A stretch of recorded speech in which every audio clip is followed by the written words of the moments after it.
Nature Mantra BP sugar thyroid reversal nature మంత్రతో సాధ్యం. అంటే ఆయన ఎందుకు అంత గట్టిగా అనాల్సి వచ్చిందంటే ఆయన భూములు కొంటాడని చెప్పాం కదా. అవును. ఈ సినిమా ఉంది, మల్లెపూ సినిమా చేస్తున్నాం, లేకపోతే మానవుడు దానవుడు సినిమా చేస్తున్నాం, ఈ సినిమా ఇంత రెమ్యునరేషన్ ఇస్తారు, ఈ నెల ఇంత వస్తే ఈ నెల ఇంత వస్తే ఈ డబ్బును ఎక్కడ ఇన్వెస్ట్ చేయాలి అనేది ప్లాన్ దాని మీద గీసేసుకునేవాడు. వచ్చో నోట్బుక్ ఉండేది ఇట్లా, షార్ట్ లేనప్పుడు అక్కడ తీసుకొని చూసుకుంటుంది ఏదో రాసుకుంటూ ఉండేవాడు. అంతేగాని క్యారెక్టర్ వాటి గురించి కాదు, అట్లా అని కాదు, క్యారెక్టరే అదేలేండి ఇది. అందుకని ఏంటంటే ఆ డబ్బు ఆ టైంకి అతను ఇవ్వకపోతే చాలా ఇబ్బంది అయిపోయేవాడు అనమాట. ఇన్స్టాల్మెంట్ కట్టాలి కదా. మరి వీళ్ళ సాధక బాధకాలు కూడా అవసరమే కదా సార్. అట్లే డిఫరెంట్గా పాటించుకుంటే ఎక్కడ ఉంటాడు కానీ. అదేలేండి అదే అంటే మనం కృష్ణ గారితో కంపారిజన్లో కృష్ణ గారితో కంపేర్ చేసుకుంటే కృష్ణ గారి తర్వాత ఎవరైనా కృష్ణ గారు ఎవరైనా సరే మేమందరం కూడా అయింది. కాకపోతే నేను కూడా అదే స్కూల్. నేనంటే బిజినెస్లోంచి వచ్చాను కాబట్టి ఫైనాన్స్లో ఎంత కష్టపడతారు, మరి ఎంత డబ్బు తీసుకొచ్చి పెడతాడు నిర్మాత. అవును అవును సార్. ఫస్ట్ ఖర్చు పెట్టేదంతా ఆయన, ఆఖరణ చిల్లర ఎత్తుకునేది ఎవరంటే ప్రొడ్యూసర్. అవునండి. అది వస్తే ఇంకో సినిమా తీస్తాడు, లేకపోతే నిర్మాతల హీరోవా మీరు దర్శకుల హీరోవా అంటే నిర్మాతల హీరో. నేను నిర్మాతల హీరో. అందుకని ఆ కష్టకాలు తెలుసు కాబట్టి నేను ఏ రోజున కూడా డబ్బులు ఇస్తే రాను అనే మాట అనలా. ఓకే, ఇచ్చింది తీసుకున్నా. అదే పైగా మీరు కృష్ణ గారి ఇన్ఫ్లుయెన్స్ క్లాస్మేట్స్ కూడా కదా మీ ఇద్దరును. అంటే కృష్ణ గారి తాలూకా ఈ ట్రాజెక్టరీ ఏదైతే ఉందో, ఆయన వస్తూనే మోసగాడు చేసేయడం, వస్తూనే ఇంకేదో చేసేయడం, వద్దంటుంటే అల్లూరి సీతారామరాజు తీసేయడం, అసలు అవన్నీ చూస్తే మీకు ఎలా అనిపించింది అంటే ఆ కృష్ణ ఒకటేనా? అదే అన్న, కాలేజీలో ఉండేవాడు, నోట్లోంచి మాట కూడా బయటకు వచ్చేది కాదు. మాట్లాడటం కూడా సినిమా షూటింగ్లో తెగ మాట్లాడేసేస్తూ ఉండేవాడు బయట. అవునండి. బయట కూర్చోగానే ఏ సినిమా రిలీజ్ గానే ఇది ఫస్ట్ డే ఎంత వచ్చి, సెకండ్ డే ఇది ఎంత ఎంత ఎంత బిజినెస్ చేస్తే ఇవన్నీ చెప్తూ ఉండేవాడు. అవును. అందరు కలిసి చూడేవారు, అందరు కూర్చొని నవ్వుకుంటూ ఉండేవారు. అసలు హుషారుగా ఉండేది. ఆయన సినిమా అయినా రోజు బ్రహ్మాండంగా ఉంది నాగేంద్ర మన సినిమా అన్నాడు. అంటే అనుకున్నాను, ఓకే సార్ కంగ్రాచులేషన్ సార్ అన్నాను.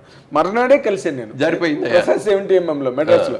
మొన్న ఇలా సెట్లకు వెళ్ళగానే నిన్న చెప్పిన రిపోర్ట్ తప్పయ్యా నాగేంద్ర, మన సినిమా ఫ్లాప్, డబ్బాలు పంపించేస్తారు చెప్పాడు. నాకు ఎలా రియాక్ట్ అవ్వాలి, ఎంత బాగా చెప్పుకునేవాడు, కూడా అంత ధైర్యంగా చెప్పాడు. అవతల వాళ్ళ సినిమా కూడా ఈ సూపర్ బ్రదర్స్ అని ఏవిఎస్ డైరెక్ట్ చేసిన సినిమాకి చిరంజీవి గారును కృష్ణ గారు ఇద్దరు గెస్ట్స్గా వచ్చారు, చీఫ్ గెస్ట్లుగా. అయిపోయిన తర్వాత బయటకు వచ్చి కూర్చున్న తర్వాత చిరంజీవి గారిది అది అప్పుడు ఏదో మాస్టర్ ఏదో సినిమా రిలీజ్ అయింది సార్. అప్పుడే మాస్టర్ రిలీజ్ అయితే మొత్తం టౌన్ రికార్డులన్నీ చిరంజీవి గారికి చెప్పారండి కృష్ణ గారి పక్కన కూర్చుని. ఏ సినిమా అనకాపల్లి దగ్గర నుంచి అంటే ఫింగర్ చిరంజీవి గారు అయితే మీరు నమ్మరు, ఆశ్చర్యపోయారండి. అని ఇటే ఆయన మెమొరీ, అసలు కృష్ణ గారి మెమొరీ అని. సో ఆయన తరతన భేదం లేదండి, ఫెయిల్యూర్ అయినా ఎదుటి వాళ్ళు సక్సెస్ అయినా ఆయన సమానంగా చూడగలిగారు. బట్ మీరు ఒక ఆర్టిస్ట్గా ఒక అల్లూరి సీతారామరాజు లాంటి ఒక క్యారెక్టర్ చేసిన ఏది రామారావు గారే మళ్ళీ కమర్షియల్గా ఇది అవ్వదు అని చెప్పి మానేశారండి. కృష్ణ గారు తీద్దాం, అప్పుడు కృష్ణ గారికి రామారావుకి మంచి ఇది ఉండేది, అండర్స్టాండింగ్. ఈయన సినిమాలు కూడా చేశాడు కదా, దేవుడు ఎన్ని చేశాడు కదా. ఈ మొదలు పెట్టినప్పుడు వెళ్ళి అడిగాడు కృష్ణ గారు, ఏమంటే మీరు అల్లూరి సీతారామరాజు గారు తీద్దామని అనుకున్నారు కదా, స్క్రిప్ట్ అవన్నీ కూడా మీరు రెడీ చేశారు, తీస్తున్నారా అని అడిగాడు. అది కమర్షియల్గా వైబుల్ అవుదయ్యా, అందుకని ఆలోచిస్తున్నాను ఏం చేద్దామని అన్నాడు. మీరు కనుక డ్రాప్ చేశాను అనుకునేటైతే నేను తీద్దామని ఉందండి అన్నాడు. ఏ కృష్ణ నువ్వు అనవసరంగా చేతులు కాల్చుకుంటావు, వద్దు అని చెప్పాడు ఆయన. డబ్బులు పోతాయి, అది కమర్షియల్గా ఇదయ్యేది కాదు సినిమా. ఏదో అడవుల్లోకి పారిపోతాడు, ఏమవుతాడు ఎంతసేపు ఆ బాణాలు, ఈయన యాక్షన్ సినిమాలో చేసాడు పెద్ద గన్లు మిషన్ గన్లు ఏముండవు, బాణాలు వేయటమే కదా అన్ని సార్. పెద్ద డ్రెస్సింగ్ లేవు, డ్రీమ్ సాంగ్లు లేవు, ఏం లేవు. దానికి ఆయన ఏంటంటే సినిమా స్కోప్లో తీసేసి మొత్తం అవుట్డోర్ తీసుకెళ్ళి చింతపల్లి ఫారెస్ట్ల దగ్గర పెట్టేసి అందరు క్యాంప్ అక్కడ పెట్టేసేసి అట్లా. ఆ డైరెక్టర్ కూడా మొదటి రోజే హార్ట్ అటాక్ వచ్చింది రామచంద్రరావుకి. వస్తే ఏం చేయాలని తెలియకపోతే ముందు హాస్పిటల్కి తీసుకెళ్ళిపోండి, వైజాగ్ అక్కడికి తీసుకెళ్ళి ఇది చేశారు. అప్పుడు అక్కడ దగ్గరికి కానీ అక్కడ చేసి వెళ్ళేటప్పుడు రామచంద్రరావు మీరేం కంగారు పడకుండా వెళ్ళండి, ఎవరినో మీరు చేసుకొని మీరే తిరిగి వస్తారు, మీరు తిరిగి వచ్చేవరకు నేను డైరెక్ట్ చేస్తాను లేండి అన్నాడు. అప్పుడు దాకా డైరెక్షన్ కూడా తెలియదు వీరికి. ఓకే. కాకపోతే అంటే దాంట్లో సబ్జెక్ట్ అంతా కూలంకషంగా ఏ టు జడ్ తెలుసు కాబట్టి, మొదలు పెడుతున్నాడు కాబట్టి ఆయన చేయటం మొదలెట్టాడు. మొదలుపెట్టేసాడు. సినిమా డైరెక్టర్ ఎవరు పేరంటే ఆయన పేరే వేసాడు. అవునండి, వి రామచంద్ర గారి పేరే ఉంటుంది. ఆయన తర్వాత వచ్చి అసలు తగ్గి ఆయన వచ్చి మళ్ళీ షూట్ చేయలే. అవును, పోయారు. మొత్తం అంతా ఈయనే చేశాడు, ఆయన చనిపోయాడు. అవును, డైరెక్టర్ అతని పేరే చేశాడు. అలాంటి మారల్ వాల్యూస్ అసలు కృష్ణ తర్వాత ఆ డబ్బులు కూడా ఫ్యామిలీకి పంపించాడు. సినిమా మొత్తం డైరెక్ట్ చేస్తే ఎంత ఇస్తాడో ఆ అమౌంట్ అంతా కూడా ఇచ్చి పంపించాడు. గ్రేట్ కదా సార్ నిజంగా. అందుకే అన్నది నిజంగా ఇండస్ట్రీలో దేవుడు అంటే దేవుడే. అవి ఎవరు పెట్టారండి కాలేజీలో ఆ పేరు దేవుడు అని అతనికి? నేను మాత్రం పెట్టలేదు, కానీ ఎవరు పెట్టారు చాలా ముందు చూపుతో పెట్టాడు అనిపించింది. నిజంగా కూడా విజయవాడ నుంచి దత్ గారు విజయవాడలో ఉంది సార్. విజయవాడలో ఉండగా దత్ గారు స్టూడెంట్, కాలేజ్ స్టూడెంట్, చదువుకునే స్టూడెంట్. వాళ్ళ నాన్నగారు నాకు బాగా ఫ్రెండ్, ధర్మరాజు గారు, చలసాని ధర్మరాజు గారు.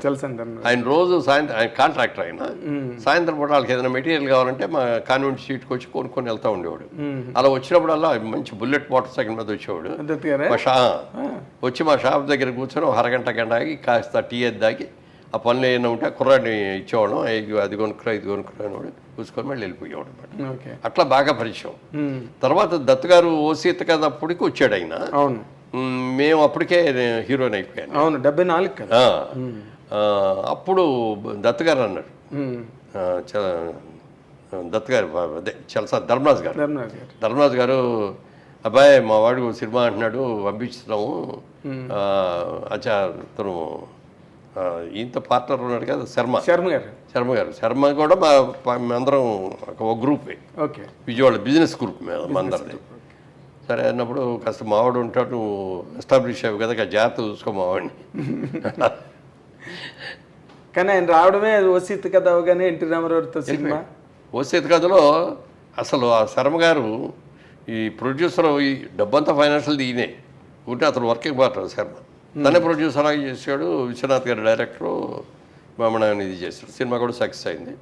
ఇతను అసలు పరిచయం కూడా చేసాడు, ఈ సినిమా ప్రొడ్యూసర్ అండి అని, దత్ గారిని. తర్వాత అతను ఫస్ట్ టైం రావడం కదా, అసలు ఏదో కొత్తగా ఉండేది. ఈ తర్వాత చాలా చేసి మనం ఇక్కడ ఉంటే ఈ కంపెనీలో షైన్ అవ్వం, మనం ఏదో చేయాలి, పెద్ద సినిమా చేయాలని డైరెక్ట్గా రామారావు దగ్గరికి వెళ్ళిపోయాడు. రామారావు దగ్గరికి వెళ్ళిపోయి ఇట్లా నేను పలా అండి సోండి మీ డేట్లు ఇస్తే సినిమా చేయాలనుకుంటామండి అని కుర్రాడు. ఇదేంటి చిన్న కుర్రాడు వచ్చాడు, డబ్బులు అంటాడు, ఇది అంటున్నాడు అని.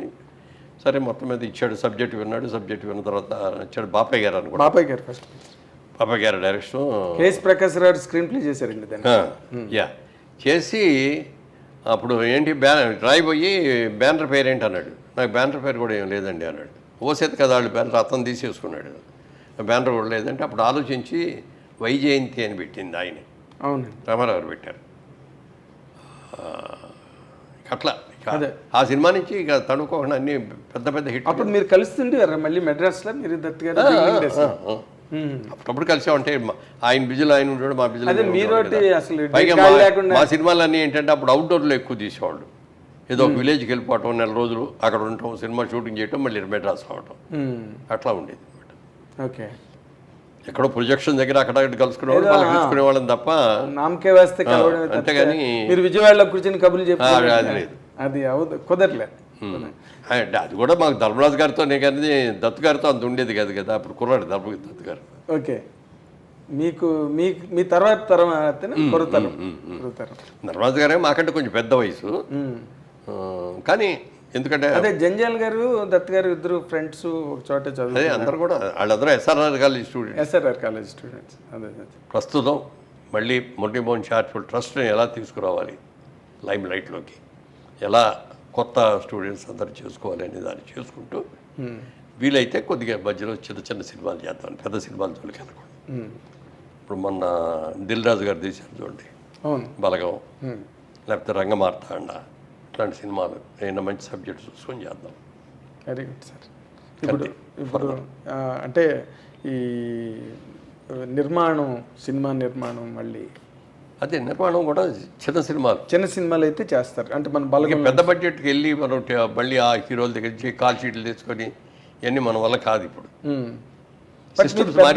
సార్ జైబేరి బ్యానర్ కి ఏ హీరో బ్యానర్ చూసి ఎవరు ఇస్తున్నారు, డేట్లు ఇచ్చే రోజులు పోయినాయి. అయ్యి ఇదివరకటి రోజుల్లో అది బ్యానర్ వాల్యూ చూసి రామారావు లాంటి వాళ్ళకి బ్యానర్ వెళ్తే నీ బ్యానర్ చేయడానికి ఏముంది అని ఇచ్చేవారు. నాగేశ్వరరావు కానీ రామారావు కానీ. అలాగే చిరంజీవి గారి దగ్గరికి కూడా వెళ్ళాం. చిరంజీవి గారు కూడా అడిగితే చేద్దామండి మీ బ్యానర్ మీరు చేయడానికి ఇదే ఉంది, మంచి సబ్జెక్ట్ తీసుకొని రండి అన్నారు. డైరెక్టర్ రాఘవేంద్రరావు దగ్గరికి వెళ్ళి అడిగాం. అడిగితే సబ్జెక్ట్ తీసుకురా, నా దగ్గర సబ్జెక్ట్ సెలక్షన్ నాకు జాత రాదన్నాడు రాఘవేంద్ర గారు. ఓకే. సో అందుమూలంగా నేను చిరంజీవి గారితో చేయలేకపోయాను. చాలా ప్రయత్నం చేశా కానీ చేయలేకపోయాను. అంటే కథ పట్టుకోలేకపోయారా? కథ అంటే ఆ బడ్జెట్కి ఆయన దీనికి కావాల్సిన కథ దొరకాలి, దానికి కావాల్సిన బడ్జెట్ పెట్టుకోవాలి, అన్నీ ఉన్నాయి కదా. అవును. ఇప్పుడు మా అనేటప్పటికీ ఏంటంటే lady oriented subjects, family oriented subjects మా అన్నీ. అవును. వాటి మీద మాకు కమాండ్ ఉంది కానీ ఈ కమర్షియల్ సినిమాల మీద కమాండ్ లేదు మాకు. అదే మీరు చేసినవి కూడా ఒకటే రెండో మీకు చేతులు కాలినాయి కదా పెద్ద సినిమాలు. అందుకని పెద్ద సినిమాల జోలికి వెళ్ళం. అవకాశం ఉంటే మాత్రం చిన్న సినిమాలు చేస్తూ ఉంటాం. ప్రొడ్యూస్ చేస్తారు. బట్ నటన, ట్రస్ట్ ఈ రెండు మాత్రం, ఈ రెండు మెయిన్. ఈ రెండు నేను ఉన్నా లేకపోయినా కూడా నా ట్రస్ట్ నడవాలనే దానికోసం ఏర్పాట్లు చేసుకుంటాను. Super sir, very good, very good. మీ కార్యక్రమాలు, మీ ప్రణాళికలు, మీ అభీష్టాలు, అభిలాషాలు అన్నీ కూడా దిగ్విజయంగా ముందుకు సాగాలి. మీ పేరు చిరస్థాయిగా చరిత్రలో నిలబడాలని ఐ డ్రీమ్స్ ఆకాంక్షిస్తుంది, అభిలషిస్తుంది. Thank you. మీరు ఇంతవరకు ఎందుకంటే నాకు ఎంత సంపాదించినా ఏం చేసినా సింపుల్ లైఫే నాకు అలవాటు. అవునండి. And for more videos, Please subscribe to iDream. Please subscribe to iDream. Please subscribe iDreams. And please subscribe to iDream. For more videos, subscribe to iDream. please like, share and subscribe to the channel. Congratulations, iDream. Subscribe to iDream. Subscribe to iDream. So subscribe to iDream Media. iDream ki iDream team andarki huge congratulations. Please subscribe iDream Media. Please subscribe to iDream. Subscribe iDream. Please subscribe to iDream. iDream అంటే నా కళల channel subscribe చేసుకున్నారు, నోరు తిరుగుతలేదు. మీరైతే గంట గుర్తు కొట్టండి. For more such videos, please subscribe to iDream. Subscribe to iDream. Please subscribe to iDream. Please subscribe iDream Media. Please do subscribe to iDream. Please subscribe to iDream Media. For best entertainment and information, please subscribe iDream. And don't forget to subscribe to iDream.